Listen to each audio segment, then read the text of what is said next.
Hey guys, welcome to Brutes and Magoots, where today you're in for a real treat because you get to have an old guy, me, give you a cautionary tale about headbanging. Yeah, I know. Trust me, I would probably bail out of this video too. But if somebody sticks around and they gain some knowledge about what can happen and it helps them out in the future, then that's a win for me. So stick around if you're interested. What inspired me to do this video is I just got done with my fourth neck surgery, my fourth neck fusion. So you can see right here, I'm still healing from it. And this is all due to headbanging. So let's go ahead and take a look real quick at what my neck looks like right now.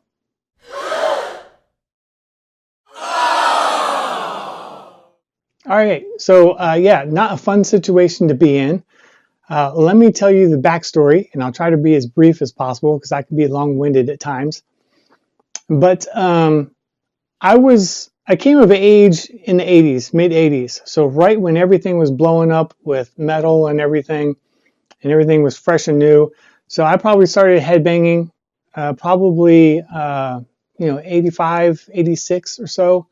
And then a few years later, like I started picking up a guitar, and then I was doing, jamming along and then doing band stuff and then doing shows and then doing tours and things like that. So pretty much, 25 years, 30 years straight of headbanging and aggressive. Like I would do the windmills and stuff. I look not like I did before. I had long hair, and I was young and vibrant, and now I'm old and decrepit.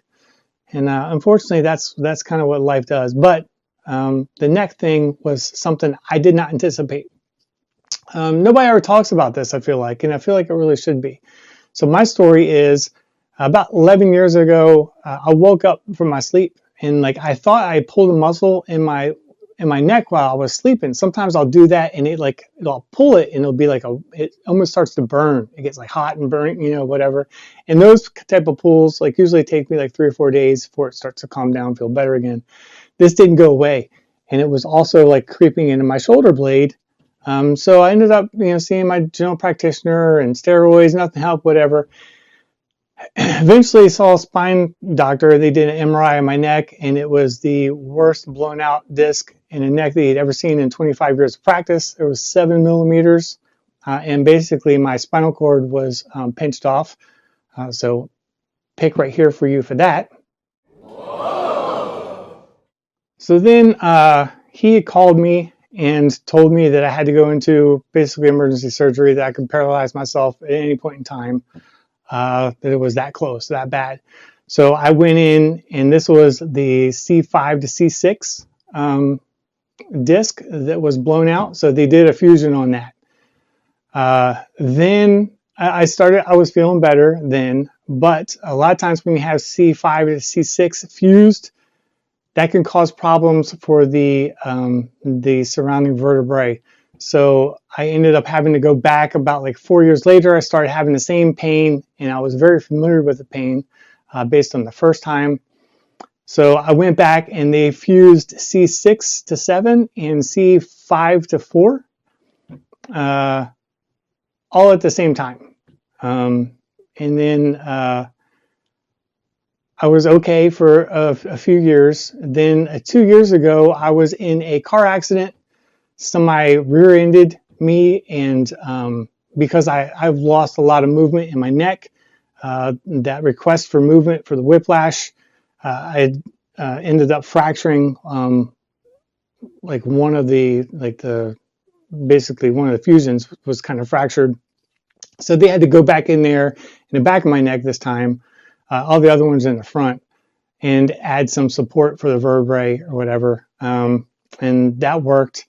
But from that car accident, like now is like a year and a half later, it kind of had damaged the C3 to 4 disc at the time, but we're just going to kind of leave it alone and see if it was going to be okay. It ended up getting worse.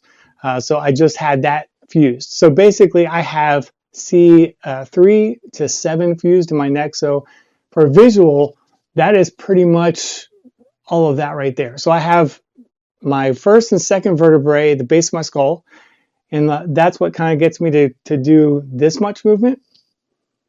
But that's really about it. And then it kind of goes, basically to your lumbar vertebrae from there. I think there's like maybe like a C8 or something. But so I've lost, I probably can turn my head at like a 45-degree angle, and that's about it. So I lost a lot of movement.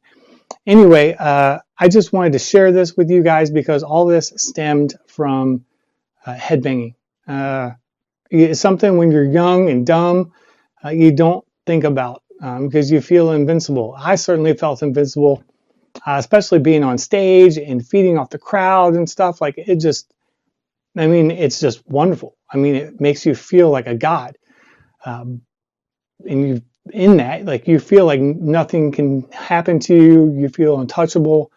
Your body's young and stuff.